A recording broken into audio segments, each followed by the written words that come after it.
मीरा भाईंदर महानगरपालिकेने कचऱ्याच्या पेटीसाठी निविदा काढल्या आणि कुठल्या युरोपियन तंत्रज्ञानाने बनवलेल्या कचऱ्याच्या पेट्या आपण भारतात करण्याचा जो घाट घातला त्याच्यात आपण बघितलं की 3,889 कचऱ्याच्या पेट्या घेणार होते. त्यातल्या 500 पेट्या या 70,000 रुपयाला घेतल्या आणि 21 पेट्या या तब्बल 9.5 लाख रुपये पर पेटीच्या हिशोबाने घेतल्या.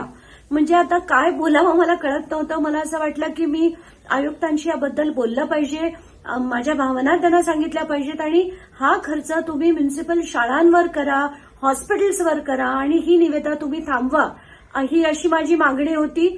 आणि आयुक्तांनी आत्ताच्या घटकेला एक ऑर्डर काढली होती आणि त्यांनी स्वतःहून ही वर्क ऑर्डर थांबवली आणि यावर आता चौकशी झाल्यानंतर, ऑडिट झाल्यानंतरच काय तो निर्णय घेतला जाईल.